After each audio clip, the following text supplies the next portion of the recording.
Okay, we're back. We're going to talk about some glitches.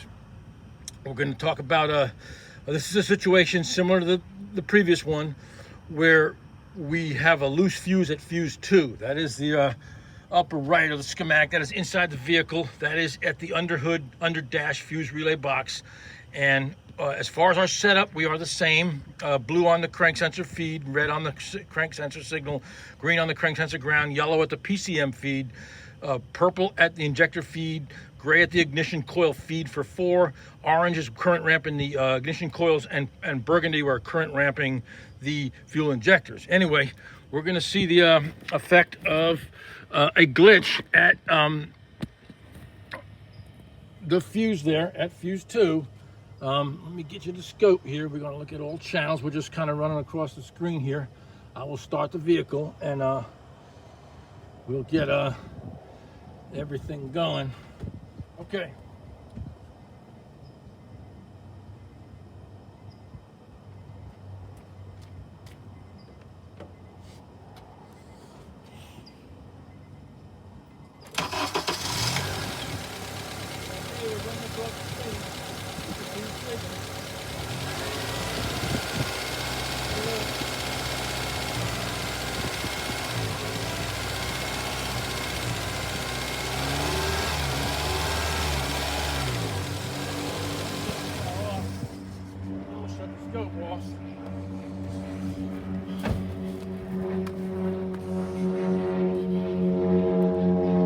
We'll go back to our original screen, and we started the car here.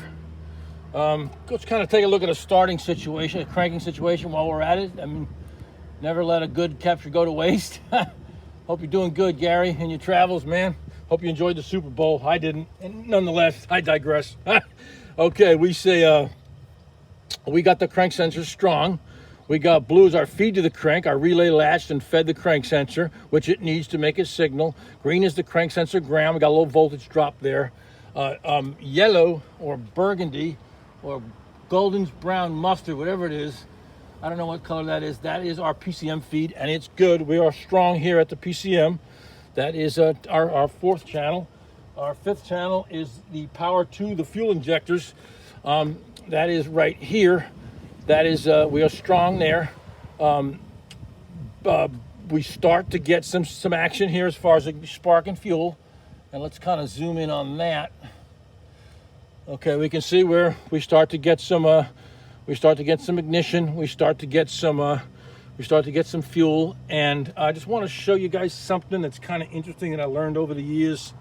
Look at the burgundy channel, channel H, and look at the high current ramp. Okay, and I'll kind of show you this. This is kind of interesting. I find it interesting, and I've learned this. You can see the double rise there. I've learned that OBD2 cars do not crank always sequentially. So they're going to gang fire the, it just went away. They're going to gang fire the coil, the injector, so you get a simultaneous fire until it learns the sequence. And that's why we get the double amperage, because they are firing exactly together. Current's flowing right through that clamp to more than one injector at the same time. Anyway, okay. We are going to move down the line and see what our glitch did, and take a look at that. Okay, so we have a glitch at fuse 2. Look at your schematic, and what would you think we would see if we would glitch at fuse 2, but we're good at fuse 8? Take a look at everything. We're going to roll through it. Okay, here we start to see some action, start to see some issues. Okay, when fuse 2 glitches, okay, we know we're going to lose power to the coils. That's the gray channel, which we can see dropping right out. Okay, we know that with power going away to the ignition coils, we're not going to have any ignition coil action, which is right here. Obviously, you can see that. We've lost the ignition coils because they need power to work. The injection stayed strong. The crank stayed strong. The power to the fuel injector stayed strong. So if we saw this, we had a problem, we would work the other way. We'd be more toward the fuse 2 circuit as opposed to the fuse 8 circuit. This is, as I said, when we look at a scope, we want to see what goes away and also what does not go away. And that gives us an insight on where we're going to go as far as our diagnostic route to find where the glitch is in this particular harness. This glitch, I'm going to measure how long it is before I end this video. And this is not super long. This is about 120 milliseconds. I said you won't get that on a scan tool. Well, I don't want to go there. They make them fast. We got high baud rates, but this is a direct measurement of something. That's 120 milliseconds, and that's a pretty fast glitch. You could see that, you could hear the car buck, and had there been a load on it, the driver would really feel that. So nonetheless, we would follow this circuit wherever we would get closer and closer and shake and bake the wiring until we found the actual glitch. Anyway, hope you enjoyed this video, and there'll be another one to shoot today, and you guys take care. All the best to you, and stay well.